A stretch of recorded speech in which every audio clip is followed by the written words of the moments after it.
Well, it's happening again. The Red Sox are once again linked to re-signing Tyler O'Neill, and we're going to talk all about it today once more. I know we've had a lot of videos about Tyler O'Neill, but as things break, it's a slow season when the playoffs are going on and your team's not in it, and that's where we are with the Red Sox. So welcome everybody back to Red Sox Digest. I'm Evan Sharrard, your host, and please make sure that you subscribe to get up to date on all the latest Red Sox news, rumors, which is what we're talking about today, and updates, news, reactions, what have you. And we'll have a little bit of my own reaction here. So we'll get you the facts and then we'll get to my reaction as the video goes on. But first, I just want to start by showing you that source that we've got, why we're talking about this in the first place. Let's get to it. So I'm going to be coming back in this smaller box here. This was a Sports Illustrated article, and Patrick McAvoy from Sports Illustrated wrote this up. Really nice piece.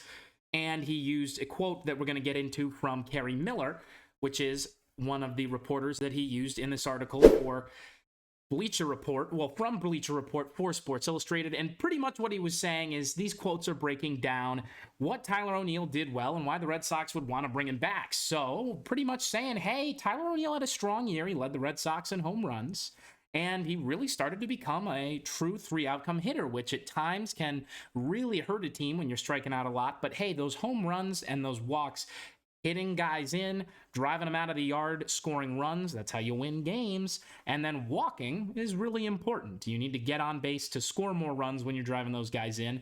And then the second quote he said, which really I thought was interesting, is that, yeah, he misses a lot of games, and this might be the reason why you can get a guy who, when he's healthy, is slugging around the same rate as a superstar third baseman named Manny Machado, and a little better than Giancarlo Stanton, who's on a mega deal, which he signed after hitting 59 home runs with Miami in New York. So that's the source. Those are the quotes from Kerry Miller, basically what I want to break down today. And now I kind of want to hit on how I react to this information. So before I get into my opinions, I just want to talk about the facts of the current Red Sox outfield situation. So this article is basically saying Kerry Miller of Bleacher Report is predicting that Tyler O'Neill will come back to the Red Sox for what he considers a steal with 3 years, $50 million. And to me, overall, for the value, I actually think that's a good contract. But I just want to lead into my point by bringing up the state of the Red Sox depth chart with their roster in the outfield. So this is a little graphic that we've got here showing the 5 guys next year, not including Tyler O'Neill, who the Red Sox will have. These are the top 5 guys who, before spring training comes up this next spring, are the guys that are at the top of the Red Sox depth chart for the outfield. So Jarren Duran, a left-handed hitter, 28 years old. Willie Abreu, lefty, 25, and so on and so forth. You can tell INF means infield, OF means outfield, DH means designated hitter. So you get that there. So the Red Sox are not that old in the outfield, and they're lefty heavy. Now, one thing that's not included here are defensive metrics or stats, or offensive stats or metrics. But as we've touched on before, and those who are not uninitiated, I will talk about it again here. Jarren Duran, All-Star Game MVP this year, big-time breakout season, lots of triples, lots of doubles, lots of hits, good average, good speed, great defense, up for the Gold Glove, and so is Willie Abreu. Willie Abreu, great defensive player, plays right field in Fenway. So for those who don't know, Fenway Park might be the hardest right field in all of baseball. Probably is. A lot of people say you need 2 center fielders to play in Fenway Park when you've got center field and right field. Right field's so big. He does it well. Also, has flashed some power and ability to hit for average. Still needs to improve as a hitter, but really does look like a guy who could be a 30 home run guy, 100 RBI guy in the future. Now, that might be a positive, optimistic outlook for him, but those are potential things that we could see with Abreu growing in the future, as he's only played now 2 years worth, but 1 year of MLB service time. Then there's Ceddanne Rafaela, who's the youngest of all of these guys who have played in the majors. We'll talk about the guy right below him next, who is younger than me.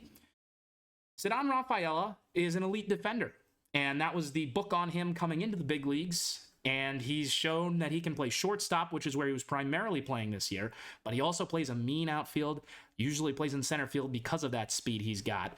But Rafael is also a guy who you can slide in here. Marcelo Mayer is a shortstop who was the Red Sox top prospect until now, with Roman Anthony surpassing him, who we're about to talk about here.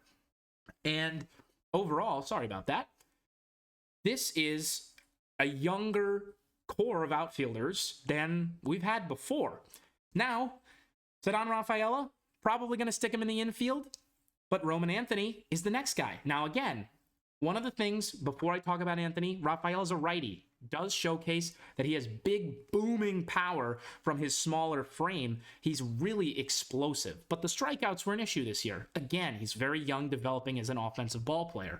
But Roman Anthony, a meteoric rise. It's the word I've always used to describe it, meteoric, because it's just been so fast, so unexpected, and pretty much like a meteor crashing through the big leagues is what he'll hopefully be doing. Crashing into them, rather. Roman Anthony's 20. He's a young kid with a lot of development ahead of him and a lot of mistakes to make. We don't know what he's going to look like in the big leagues yet. He's looked fantastic in the minor leagues and shows potential to be a true five-tool superstar in the bigs. So he remains a question mark. But is that something that you want to do right now? We've talked about it a lot. And then Masataka Yoshida, who we signed as an outfielder, that's where he plays when he's in the field. But primarily the Sox have used him as a DH for the past season. And his speed really does show that's where you've got to use him, because he's just not good enough as a defender to really play in Fenway Park, especially with the odd dimensions and the big wall in left field and learning how to play the Green Monster. Lots of teams have struggles with it. You want your outfielders to be the best at playing the monster because you play there 81 games of the year. And Yoshida just hasn't shown that he's a good defender. So, with all of these things being said, bringing in a guy like Tyler O'Neill back means that you're going to be pushing one of these guys, either Rafaela, back into the infield, or you're pushing Roman Anthony out. Or, like has been proposed in trade rumors, and again, when it is a rumor, it is a rumor, trading somebody like Jarren Duran or Wilyer Abreu, which to me, I just don't see as a good option right now at improving this team unless you can get a really high-level pitcher and you really like what you have with Roman Anthony. Tyler O'Neill offers something, and this is where I'm going to get into my opinion now. Tyler O'Neill offers power and discipline, which the likes of Duran and Abreu can't offer at the same level. Abreu can get there power-wise. Duran probably can as well. But Jarren is so fast and so useful in all aspects of baseball that I don't know how much his out-of-the-park power can be developed without hurting his game already. And Jarren Duran, for those who don't know, was a guy who struggled initially when he came up in the bigs, and people were kind of writing him off as, all right, he's kind of a bust. And then this past season, where he broke out and was really playing well for the back half of the year when he came up, 2023 season, all of the interviews that he was giving were saying, I just kind of realized who I am as a player, and I'm just going to be free, and I'm going to play like what I'm good at. He wasn't trying to fill a mold. He was being Jarren Duran, and that's what made him the player that he is now. That and a whole bunch more confidence and a changed mental attitude towards the game. So I'm not sure that a change of focus on how he hits is the best idea for him. He does seem to be more of a top-of-the-order RBI clutch hitter, but not someone who's going to drive 40 home runs in, where Wilyer Abreu certainly has that light tower power in his potential to do that. So, not saying Jarren can't do it, but I'm saying that Tyler O'Neill already does it. O'Neill, also being a righty, He's very pull heavy, an extreme pull hitter.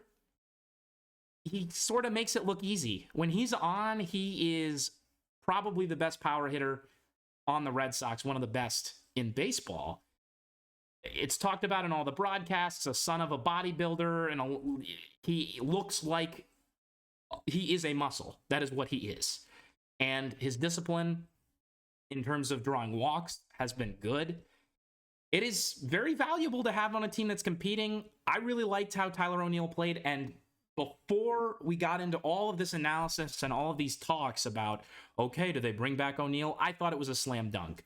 But right now, based on where the team is and based on the projection of Roman Anthony, I like letting go of Tyler O'Neill to save that money to pay for pitching.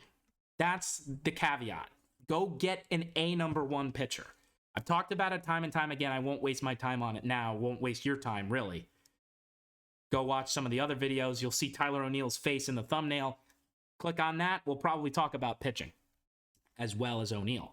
But in this case, I also could see bringing back O'Neill. 3 years, $50 million is great. And I think that that's a window where the Red Sox are going to be competing. And the Yankees are currently in the World Series. The American League East is always tough. This year, I don't think we were as tough as a division as was expected. But the talent is there. People might forget about the Orioles after they had a disappointing postseason and really got cold at the end of the year. But they're still there. And the Orioles were not supposed to be the World Series champion this year. This is their second year into, whoa, the Orioles are good? So next year and the year after that is when I'm really looking at, okay, this is their time. And it could just be the Red Sox time too, if the starting pitching is improved.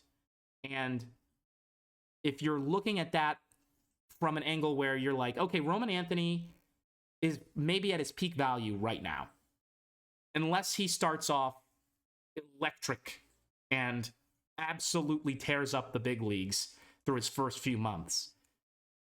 Now, if O'Neill comes back and you've got the four, who's the odd man out in the outfield? You've got O'Neill, Anthony, Abreu, and Duran. You then have to think, is Anthony do we like him so much that no matter what we're given for him, unless we're given 2 Roman Anthonys, we're not going to trade him? Or do you take the approach of, okay, I know we're building for the long run, but if we don't have Roman Anthony and we are able to bring in a number 1 pitcher, like a top 5 pitcher in baseball for this guy, do we pull the trigger on that? And will that pitcher be stable enough, contract-wise, age-wise, ability-wise, where you're willing to give that kind of capital up? That is where I would take it for the Red Sox. And it's a really tough spot to be in because you're the definition of average at 81 and 81 after this season. And there are a lot of free agent pitchers that are going to be coming up. Most of them are older. Most of them over 30. And for the Red Sox, who have had a lot of discussion of what the heck are they trying to do? Are you trying to win? Are you trying to lose and get better for the future? They've been kind of two-faced in what they've been saying, but who doesn't always want to get better for the future and always be trying to win? That's every team's goal. It's a tough spot. And albeit bringing in Tyler O'Neill is not a huge change. People who watch this season would be like, oh yeah, Tyler O'Neill's back. Heck, if you don't pay attention to the news, you might not have even known that there was a chance that he would be leaving unless he was traded. And right now, it doesn't make sense to trade a guy whose contract's expired because that team would just have to re-sign him. So, with that being said, O'Neill, bring him back or not, I say don't bring him back unless that is the contract you get him for a bargain, and you want to see how things play out with Roman Anthony. It's the safer way to go, but also, if you can spend that money and you're really willing to be like, okay, we are going to outbid whoever for Corbin Burns, for Blake Snell, then all right. Because there are pieces you can trade for, but why trade your capital when you can just use your capital to bring a guy in without giving anything up?